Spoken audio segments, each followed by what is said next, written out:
मोहतरम नाजरीन, आज हम आपको एक ऐसा वाक्य सुनाने वाले हैं कि रमज़ान के मुबारक महीने में एक नेक औरत जो लोगों के कपड़े सिलाई करके गुजर बसर करती थी, मरने के बाद वह क्यों अजाब का शिकार हुई। उसकी कब्र का हाल जानकर हर कोई दंग रह गया, क्योंकि वह बहुत ही नेक और परहेजगार थी। आखिर उसने ऐसा कौन सा गुनाह कर दी कि उस पर अल्लाह का ऐसा दर्दनाक और खौफनाक अजाब नाजिल हुआ, जिसे देखकर हर कोई तौबा अस्तगफार करने पर मजबूर हो गया। लोगों के इसरार पर जब उसका शौहर ने अपनी बीवी की हकीकत बताया तो यह जानकर सबके रोंगटे खड़े हो गए। मेरे अजीज दोस्तों, इस वाक्य में हमारे साथ आखिर तक जरूर रहिएगा। कहा जाता है कि एक गांव में जुलेखा नाम की एक औरत रहा करती थी। वह काफी गरीब थी और उसके हालात भी बहुत खराब थे। उसके 2 बच्चे थे जिनकी परवरिश वह अच्छे तरीके से करना चाहती थी और अपने बच्चों को हर सहूलियत देना चाहती थी, लेकिन उसके हालात उसे इन बातों की इजाजत नहीं देते। उसकी 16 साल की उम्र में शादी हो गई थी। उसका शौहर एक मामूली मुलाजमत करता था, जिसकी बदौलत उनके घर में गरीबी ने डेरा डाल रखा था। जुलेखा अक्सर अपने शौहर से कहा करती कि आप कहीं और नौकरी ढूंढे या फिर कोई और कारोबार करें, क्योंकि इस तरह हमारे घर के हालात कभी बेहतर नहीं होंगे। हम यूं ही गरीबी में एड़िया रगड़कर मर जाएंगे।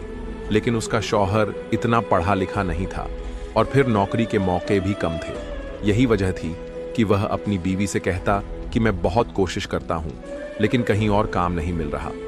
मैं कैसे काम ढूंढूं, कहां ढूंढूं? वह बेबसी से अपना सर थाम कर रह जाता, जबकि जुलेखा उससे झगड़ा करती और कहती कि हमारे बच्चे होने वाले हैं, हम कब तक यूं गरीबी वाली जिंदगी जीते रहेंगे। लेकिन जुलेखा का शौहर उसकी एक नहीं सुनता था। घरेलू झगड़ों से वह तंग आने लगा था।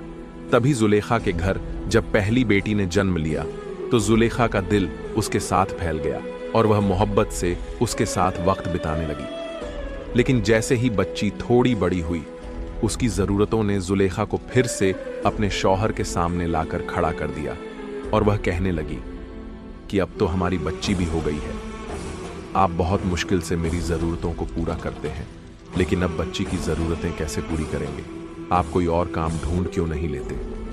जुलेखा का शौहर झुंझला जाता और गुस्से में आकर कहता कि मैं कहाँ से खर्चे पूरे करूं? तुम अच्छी तरह जानती हो कि मेरी तनख्वाह कितनी है। जो तनख्वाह मिलती है तुम्हारे हाथ पर रख देता हूं। मैं किस तरह तुम्हारे इन एक्स्ट्रा खर्चों के लिए रकम लाऊं? ना तो मैं कहीं डाका डाल सकता हूं और ना ही चोरी कर सकता हूं, इसलिए जो मिल रहा है उसी पर सब्र से काम लो। जुलेखा का शौहर तंग आकर अपनी बीवी से कहकर दूसरे कमरे में जाकर सो जाता, जबकि वह सारी रात सोचती रहती और फूट फूट कर रोती रहती। इन्हीं हालात में यास्मीन का दूसरा बच्चा होने वाला हो गया और अब फिर से उसे इसी बात की परेशानी थी कि वह सारे खर्चे किस तरह पूरे करेगी। परेशानी और टेंशन लेकर उसकी सेहत खराब हो रही थी और वह हाई ब्लड प्रेशर की मरीज बन रही थी। बहुत मुश्किल से उसके यहाँ बेटे की विलादत हुई। डॉक्टर ने तो जैसे उसे जवाब ही दे दिया था, क्योंकि उसका ब्लड प्रेशर बहुत हाई रहता था। लेकिन शुक्र है कि जुलेखा और बच्चे की सेहत ठीक रही थी। कुछ अरसे तक ऐसे ही गुजर गया। जुलेखा अपने दोनों बच्चों के साथ मशरूफ हो गई। बड़ी बेटी अब 4 साल की होने वाली थी और बेटा 2 साल का हो गया था। अब फिर से जुलेखा को इस बात का ख्याल सताने लगा कि बेटी को स्कूल में दाखिल करवाना है और इसके लिए जुलेखा को फिर से अच्छी खासी रकम की जरूरत थी। वह फिर से अपने शौहर के सामने हाथ फैलाकर खड़ी हो गई और उससे रकम का सवाल करने लगी, जबकि उसका शौहर कहने लगा कि मैं कोशिश करूंगा कि तुम्हें कुछ ज्यादा पैसे दे दूं, लेकिन तुम जानती हो कि आजकल के रोजगार के क्या हालात हैं। अगर मैंने अपने मालिक से ज्यादा पैसों का सवाल किया तो कहीं यह ना हो कि वह मुझे काम से ही निकाल दे, और मैं अगर काम से रिटायर हो गया तो घर का खर्च चलाना भी मुश्किल हो जाएगा। यह सुनकर जुलेखा अपना दिल मार कर बैठ गई, लेकिन उसके दिल में इस बात की बहुत आरजू थी कि वह अपने बच्चों के लिए कुछ करे, उनको बेहतर जिंदगी देने के लिए और अच्छा खाना खिलाने के लिए उसे भी कुछ करना चाहिए। यही सोच सोचकर जुलेखा परेशान होती रहती, लेकिन उसकी समझ में कुछ नहीं आता था। इन्हीं दिनों में जुलेखा के मोहल्ले में एक औरत किराए पर रहने के लिए आई। वह जुलेखा से 2 घर छोड़कर ही रहती थी। वह बेवा औरत थी। इस औरत के 2 बच्चे थे और शौहर के इंतकाल के बाद वह अकेले जिंदगी गुजार रही थी। जुलेखा की उसे आते जाते सलाम दुआ हो गई और तब उसे पता चला कि वह औरत घर पर कपड़े सिलाई करती है और इसी से अपनी गुजर बसर करती है। उस औरत का नाम राबिया था। जुलेखा को यह काम बड़ा आसान लगा और उसके दिल में भी ख्याल आया कि उसे भी अपने हालात बदलने के लिए लोगों के कपड़े सिलाई करने चाहिए। इस तरह शायद उसके बच्चे भी बेहतर जिंदगी गुजार सके। यही सोचकर जुलेखा ने राबिया से बात की और कहा, मुझे भी सिलाई सिखा दें। मैं चाहती हूं कि मेरे हालात भी बेहतर हो जाएं। मेरे शौहर की कमाई में मेरा गुजारा नहीं होता, जिसकी वजह से मैं बहुत सारी चीजों के ऊपर अपना दिल मार कर बैठ जाती हूं। मेरे बच्चों को अच्छे कपड़े नहीं मिलते, उन्हें अच्छा खाने को नहीं मिलता। मैं बहुत परेशान होती हूं। आप अगर मुझे भी सिलाई सिखा देंगी तो मेहरबानी होगी। शायद इस तरह मेरी भी मुश्किल आसान हो जाए। जुलेखा ने जब राबिया से दरख्वास्त की तो राबिया ने फौरन रजामंदी दे दी और कहने लगी, अरे ये तो कोई मुश्किल बात नहीं है, तुम रोज मेरे पास आया करो। मुझे पूरी उम्मीद है कि तुम जल्द ही यह काम सीख लोगी। और यूं जुलेखा ने राबिया के पास जाना शुरू कर दिया। वह रोजाना बच्चों को स्कूल भेजकर राबिया के पास आ जाती। राबिया के बच्चे भी स्कूल चले जाते थे और वह दोनों बैठकर कपड़े सिलाई करती। जुलेखा धीरे धीरे काम सीख रही थी और फिर बहुत जल्द उसके काम में बढ़ोतरी आती गई। अब तो वह राबिया की मदद के बिना भी सूट सिलने लगी थी। जिस दिन उसने पहली बार एक सूट सिलाई किया, उस दिन वह बेहद खुश हुई और खुशी खुशी उसने अपने शौहर को भी इस बारे में बताया। लेकिन उसके शौहर ने यह बात सुनकर कोई खास खुशी का इजहार नहीं किया, बल्कि कहने लगा, अरे ये सूट सिलकर तुम कितने पैसे कमा लोगी? मुश्किल से तुम्हें चंद रुपए मिलेंगे। तुम जानती तो हो कि यहाँ के हालात कैसे हैं। हमारे जैसे ही लोग यहाँ पर रहते हैं जो सिलाई के नाम पर तुम्हें चंद रुपए ही देंगे। जुलेखा के शौहर ने उसका दिल तोड़ दिया, जिससे वह चुपचाप रह गई। लेकिन उसने सोच लिया था कि एक बार हिम्मत करके अपने हालात को बदलने की कोशिश जरूर करेगी। यही सोचकर उसने अब घर में बाकायदा कपड़े सिलाई करने शुरू कर दिए। शुरुआत में उसे बहुत कम काम मिलता था, लेकिन फिर धीरे धीरे जैसे जैसे उसके काम में सफाई और नफासत आती गई, वैसे वैसे उसे ज्यादा काम मिलने लगा। अब तो जुलेखा बेहद मसरूफ रहने लगी थी। वह कपड़े सिलाई करती और अक्सर घर के कामों और बच्चों को नजरअंदाज करने लगी थी। इसी दौरान वह तीसरी बार हामिया हो गई और उसकी तबीयत काफी खराब सी रहने लगी।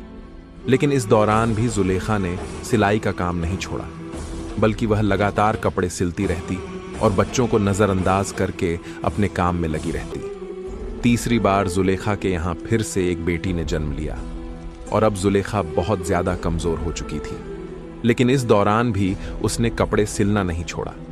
जुलेखा की बड़ी बेटी अब बड़ी हो रही थी। बड़े दोनों बच्चे तो स्कूल जाते थे और उनके सारे खर्च जुलेखा ही उठा रही थी, जबकि उसके शौहर की मामूली सी तनख्वाह में घर का 2 वक्त का खाना पूरा करना ही बहुत बड़ा काम था। राबिया अब यहां से जा चुकी थी, क्योंकि इस घर का किराया बढ़ चुका था और राबिया इतना किराया नहीं दे सकती थी। इसलिए उसने कहीं और एक सस्ता घर किराए पर ले लिया। जुलेखा ने दिन रात मेहनत मजदूरी करके, लोगों के कपड़े सिलाई करके और कस्ते डालकर एक छोटा सा प्लॉट खरीद लिया था। उसका इरादा था कि जल्द ही इस पर एक घर तामीर किया जाए, क्योंकि वह किराए के घर से तंग आ चुकी थी और अब इस झंझट से निजात पाना चाहती थी, क्योंकि उसके बच्चे बड़े हो रहे थे। उनके खर्चे भी उसी हिसाब से बढ़ रहे थे। जुलेखा की आंखों पर अब चश्मा लग चुकी थी और वह पहले से कमजोर हो गई थी। उसे अपने शौहर से कोई लगाव नहीं रहा था। उसका शौहर भी मेहनत और मजदूरी करके रात को थका हुआ आता था और जुलेखा की थोड़ी सी तवज्जो के लिए तरसता था। इसी दौरान रमजान के महीना शुरू हो चुके थे और तभी एक दिन ना जाने क्या हुआ कि जुलेखा की हालत बिगड़ने लगी। उसका सांस उखड़ने लगा था और वह बेहद कमजोरी महसूस कर रही थी। जुलेखा ने अपनी तबीयत को नजरअंदाज किया और मशीन पर बैठकर कपड़े सिलती रही। लेकिन कुछ ही देर गुजरी थी कि वह बेचैनी से अपने सीने को मलने लगी। ऐसा लग रहा था जैसे कोई भारी बोझ उसके सीने पर रखा है। उसने अपने सीने पर दबाव महसूस किया तो एकदम घबरा कर उठी और पानी पीने के लिए किचन की तरफ गई। उसके तीनों बच्चे अंदर कमरे में सो रहे थे क्योंकि उन्हें सुबह सहरी के लिए उठना था, जबकि जुलेखा सहरी तक जागती रहती थी और कपड़े सिलती रहती थी। उस वक्त जब वह किचन में आई तो पानी का गिलास हाथ में उठाया और जैसे ही होठों से लगाया, अचानक उसके हाथों से जान निकल गई और वह जमीन पर गिर पड़ी। न जाने कितनी देर तक वह इसी हालत में पड़ी रही। जब उसके शौहर की आंख खुली तो वह पानी पीने के लिए किचन में आया और वहां जुलेखा को जमीन पर पड़ा देखा तो घबरा गया। उसने जुलेखा को हिलाया, उठाया और आवाजें देने लगा, लेकिन जुलेखा की रूह पहले ही अपने आखिरी सफर पर रवाना हो चुकी थी। जुलेखा का शौहर बेहद परेशान हो गया। वह सोच भी नहीं सकता था कि जुलेखा अचानक उसे छोड़कर चली जाएगी। उसने दीवानों की तरह उसे आवाजें दी, लेकिन सब बेकार रहा। जुलेखा मर चुकी थी और इस वक्त मरी हुई हालत में किचन में गिरी हुई थी। उसके शौहर ने बहुत मुश्किल से उसे उठाकर चारपाई पर लिटाया। बाप की चीख पुकार सुनकर उसके तीनों बच्चे भी जाग गए थे। उन्हें तो इस बात की खबर ही नहीं थी कि उनका कितना बड़ा नुकसान हो गया है। उनकी मां इस दुनिया से रुखसत हो चुकी थी, लेकिन वह इस सच्चाई से अनजान थे। जब उन्होंने अपनी मां को मरा हुआ देखा तो तीनों रोने लगे, तड़पने लगे। मां को याद करके उनके आंसू बहने लगे। चीख पुकार की आवाज सुनकर मोहल्ले वाले भी जाग चुके थे और जुलेखा के घर आकर मामले की जानकारी लेने लगे। जब उन्हें पता चला कि जुलेखा की इंतकाल हो चुकी है तो हर कोई हैरानी और सदमे में था। जुलेखा का यूं अचानक चले जाना किसी के लिए भी यकीन के काबिल नहीं था।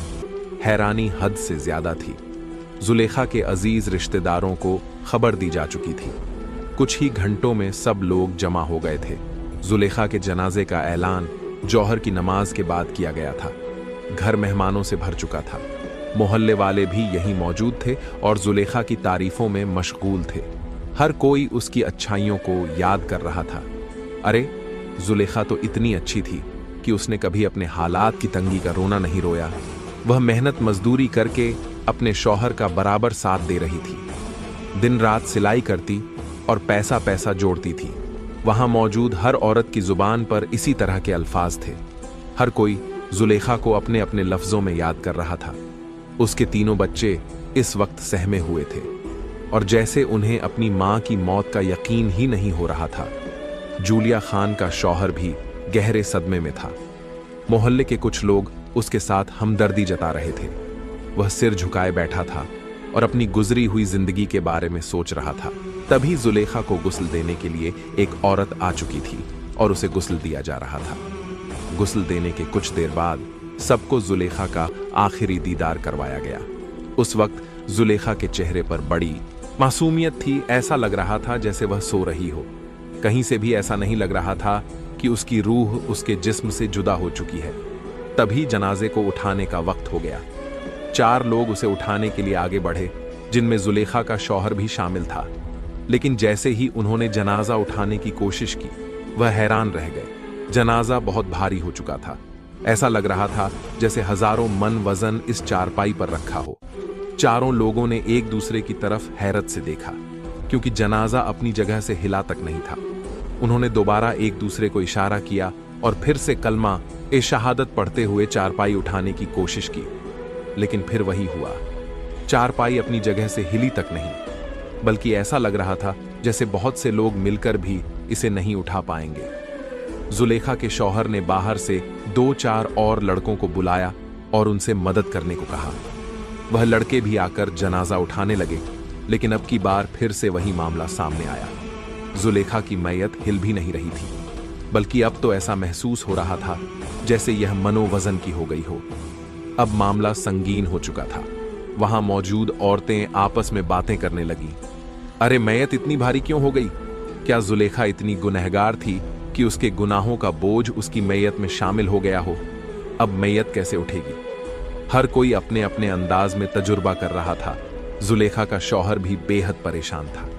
वह चाहता था कि लोग इस तरह की बातें ना करें। उसने सबको चुप कराने की कोशिश की, लेकिन वहां मौजूद औरतों की जुबान रुक नहीं रही थी। सबके चेहरों पर परेशानी थी, क्योंकि किसी को समझ नहीं आ रहा था कि अब मैयत को दफनाने के लिए कैसे ले जाया जाए। तभी मजमे में से एक बुजुर्ग अल्लाह वाला शख्स आगे आया। उसने हालात के बारे में पूछा तो जुलेखा के शौहर ने उसे सारी कहानी बताई। यह सुनकर बुजुर्ग कहने लगे, यकीनन जुलेखा ने अपनी जिंदगी में कोई ऐसा गुनाह किया है जिसकी वजह से आज यह मामला पेश आ रहा है।